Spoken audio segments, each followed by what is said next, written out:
Hey everybody, welcome. We are live. We are back. It's episode 3 of the Falcon and the Winter Soldier after show, and we're talking episode 3 with our normal cast of characters here at MUSE. Let me get the banners down so that everybody can see who you are. Got Malik, Patterson, Tatiana. So let's go right into it. What did you think of last night's episode or today's episode? Blake, go ahead. Ooh, it was a lot. I liked it. It was interesting. There was a lot of moments that were kind of slow for me, though. There were a lot, but what's interesting is I really like Anthony Mackie's character as Falcon because even in the slow, kind of boring moments, he always kind of just keeps you going throughout the entire show. I think his acting is phenomenal. I'm not to discredit Sebastian or anybody else. I'm just saying something about his character kind of just keeps it flowing, especially him being Smiling Tiger. I thought that was pretty interesting. I would never take the shot. I mean, that's just my personal opinion. You try to give me that shot, and I'm breaking character. I'm just not drinking the insides of a snake. But what did you guys think about the show? Yeah, I really liked it too. And I was going to point that out too, how it starts off really slow. I think most of the episodes start off like that, but each episode does a good job of doing that transition. Keep you like, it's going slow, and then it's like out of nowhere, like action scenes. I thought that was pretty cool. How about you, Mike? I like the episode, but I agree with both of you. It was a slow episode, but also too, this episode set up a bunch of things. Mm-hmm. It really went into explanation or went into what's going to be, what to expect, which already that's better than what WandaVision did. and I could accept. I like that type of storytelling where you get to find out what's going on. Because by this episode, it should be doing that. It should be telling like what's the steps. Anthony Mackie was really funny in that scene, though. I had a laugh when they cut the snake open, and his eyes just like, what the? Like it had a couple instances where he wasn't sure if he wants to drink it or not to break character, and I just laughed. It was awesome. But the fight scenes were good. I liked the cinematography on it. Had a nice feel. It was a good episode for me. I gave it a 7 last night when I was on Nerd Report's live stream because I thought the pacing could have been faster. Yeah. But like I understand it as well. It's still, like I say, it's still a better show than what I've seen with WandaVision. It's just the pacing was better, and we're at a part now where we're gonna get the descriptions, and it's gonna hit that. We're at that peak, and it should start going down and more action happening. I think they're kind of trying to set up the Flag Smashers to pull the audience in 2 different directions. Mm-hmm. Like when they were at the I think it was like GRC, I believe, when they were at the shelter and they were helping with the kids, and she was next to I want to say her dying mother. I don't know if it was her mother exactly, but it pulls you and it pulls on your heartstrings, and it makes you think like, oh, they're doing bad, but they're doing bad to do good, to try to be like set up these kind of like in hero sense, but then she blows up the building and kills all of the security guards. So it's like, I don't know. It's weird. I don't know how to explain it. I like how they're setting them up, but they could go either direction for the last 3 episodes. And then Zemo. Yeah, I was going to bring that up right now too. Like that, how did Bucky, come to trust Zemo, that he wouldn't, go against them? Like they did a good job in the show to trick us to think that Zemo was kind of going against them after he stole the serum, right? So that part caught me off guard because, I didn't expect that because I kind of thought, okay, why are you trusting this guy after what he did? And seeing that, he stole the serum and he kind of looked like he was going against them. But at the end, he's like working with them. Well, that's the one thing that because he hates super soldiers, he hates all that technology. So it doesn't shock me that he killed the guy. Like he wants to destroy all those vials. And that's the reason why they just blew up the whole lab. The lab blew up because of precaution, but it doesn't shock me, but I like that. I like the interaction, I like the way they played him off. I like the fact that they're actually using his comic book name, Baron Zemo, Mm-hmm. in it. Yeah, and then what happened? I said I do like how they brought back the mask as well Mhm. from the comics, so that was pretty. Exactly, and then we saw Carter come back, Sharon Carter. She's different to me now. Mm-hmm. Like I know I've seen on the internet people are saying, could she be Power Broker? I don't think she's Power Broker, but there's something about her that doesn't sit well with me. Especially when they split their separate ways and she got in the car. Because I thought she was out there by herself. Like kind of like, you know, a secret agent type of thing, but you can see that she's working with somebody. And how did she contact them to know to pick her up from that place? Like it's just kind of some holes that are, I mean, I'm pretty sure it's going to be answered, but still. Yeah, something tells me she's working for Power Broker. Possibly. I have a feeling she's working on the wrong side, and because she had to survive after what happened, everything that happened. Because like in the episode, it really shows like how much she lost her faith in the country and in the government, Mm-hmm. Yeah. especially after Civil War. I wonder if she is part of Power Broker, if she's like working with them to get information and then kind of help out at the end. Mm-hmm. I mean, it's possible, double agent. So who knows? Malik? I feel like I'm going to kind of jump to the end here. I feel like we're going to get another secret guest, but like a real secret guest in this show, not as opposed to the first show. Because the way that they're setting it up, I feel like there's going to be a big jaw-dropping moment, probably in episode 4 or 5. And then I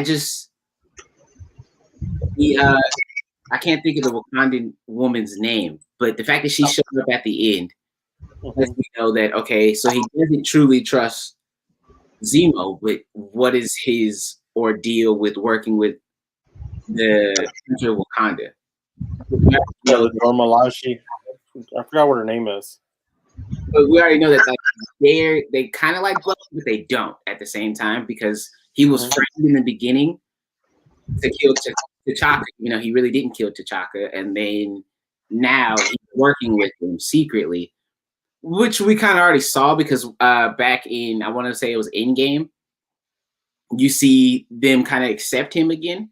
So I want to know what his ordeal is with them. And is there going to be somebody secretly from there that's the secret star? Or there's even rumors that it could be another, it could be another X-Men. I know we're going to keep getting beaten ahead with that until like they finally get introduced, but I don't know. So was it Okoye who showed up? Or was it somebody else from... She didn't look like Okoye, though. Nuh-uh. She didn't look like Okoye. Bodyguard. I know Okoye is the highest bodyguard. Yeah. She looked like somebody else. I'm trying to think. Yeah, because I was trying to figure out who she was, but I know she's part of the Dormalaje, that Black Panther's security detail. Mm-hmm. So I was just wondering who it was. But that was interesting, though, because when you see the round balls, you're like, okay, kind of know. But I get why they're there, though. I get why they're there. I mean, Zemo killed their king. Mm-hmm. And people were talking about it last night, and they're like, well, they felt it was a little overblown. Like, they shouldn't have done that. And I'm like, if he's on the run and he killed the king of Wakanda, let's say you're Wakandan or you're part of a country and you're part of their detail, they killed your president or king. As soon as you find out that he's out of prison and he's on the run, you're going after him because you rather get to him first before anybody else. Yeah, so it's going to be interesting how they play that out. It makes perfect sense because at that point in time, Wakanda wasn't really in the whole superhero aspect. I mean, of course, they were still in the MCU, but T'Chaka and the rest of Wakanda were kind of just to themselves. Mm-hmm. So now that when Zemo killed him, it was like, okay, now we're forced into this world, and the country was already split anyway because they still don't want to be a part of the outside world because they know that they have the best of everything. They're the smartest. They have the vibranium, advanced They have all the vibranium, like they have everything that the rest of the world wants. So I don't know if they're gonna kill Baron Zemo or if they're gonna have him stretched out throughout the rest of this phase 4. I think he's gonna be stretched. Yeah. And I also think he's going to be part of the Thunderbolts potentially. I see the Thunderbolts being set up here. Yeah. Flag Smashers and Baron Zemo. But I want to know how though. That's my thing. Well, we got 3 more episodes left, and that's it. Don't remind us. God. 3 weeks. That's it. But I think I like it better that they're short. Mm-hmm. I think WandaVision kind of went a little too long. Like, I think if it was 6 episodes as well, it would have been a lot better because it forces them to edit differently. Mm-hmm. With these 6 episodes, I mean, we're getting 45-minute episodes. Last night's was 53 minutes. So we're getting longer episodes. Honestly, it felt like a 30-minute episode. Probably because the beginning was so slow. Mm-hmm. It was like once everything starts to ramp up, it feels like you hit 20 good minutes and then you're done. Yeah. Well, I mean, that's what it's a good show there because it's pulling you in and makes it feel fast.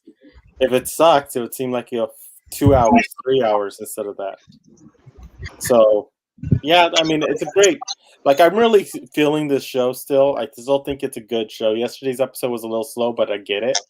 But I think we're gonna have a good. I think the way the season's gonna end is gonna be good.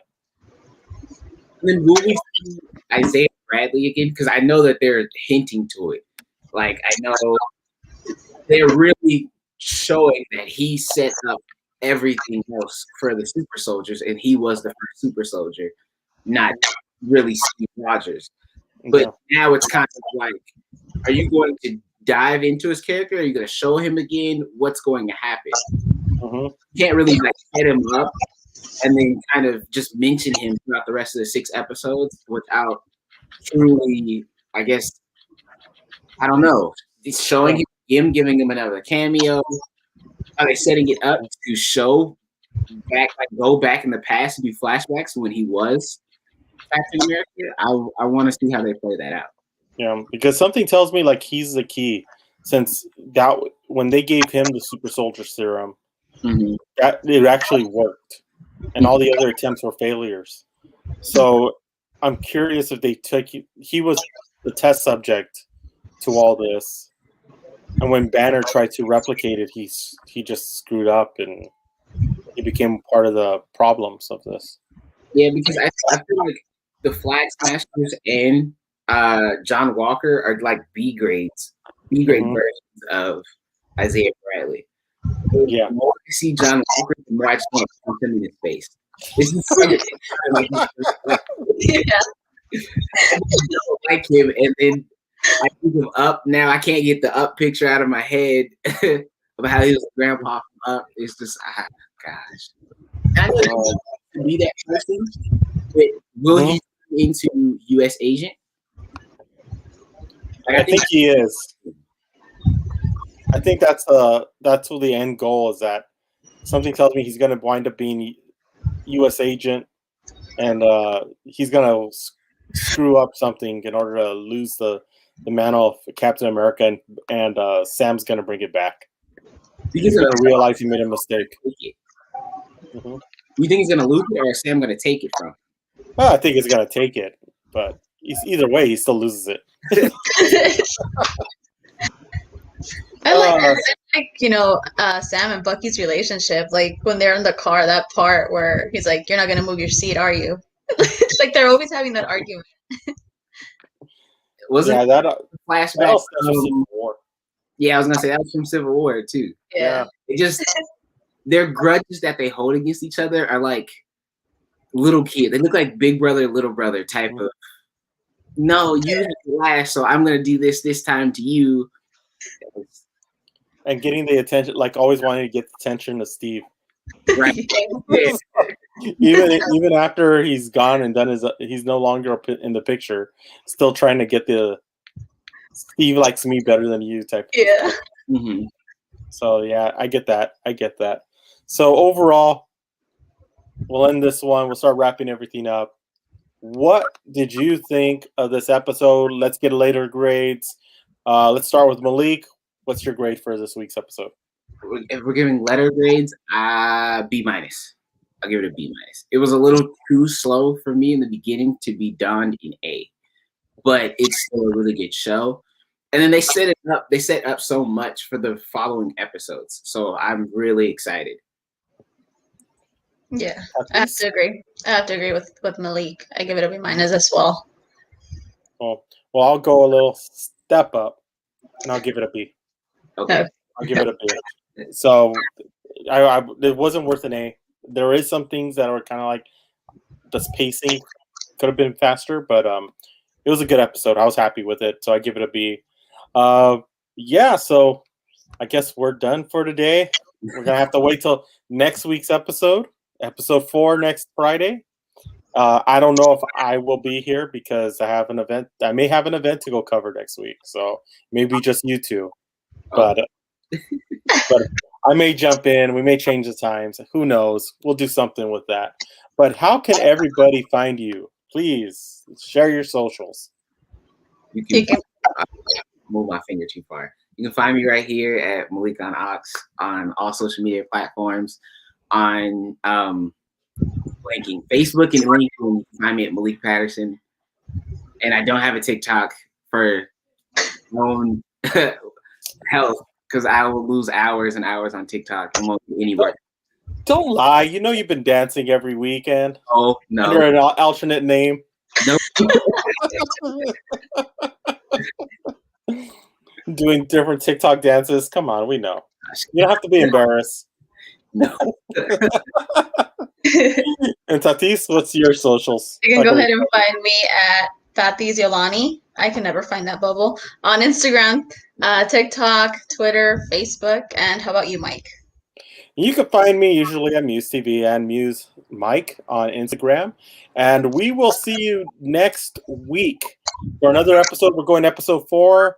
We're going to deep dive into this. And we'll see you next week here on MUSE TV. Don't forget, if you like the channel, thumbs up for if you like this video. Don't forget to subscribe. Hit the bell notification button. That is so important because if you hit that bell notification button, you'll be notified whenever a new video goes up or whatever and the live stream comes up, so that you know when we're going live. And stay tuned later on tonight. We're going to have a few interviews. We have Riot Russell, your Malik's favorite Captain America. Because, hey, you know what? If you want to punch him in the face, he must be a good guy. So we have an interview with him that we're going to be posting, and we have a couple others. So sit back, relax, and enjoy those later on tonight. And we'll see you next time here on MUSE TV.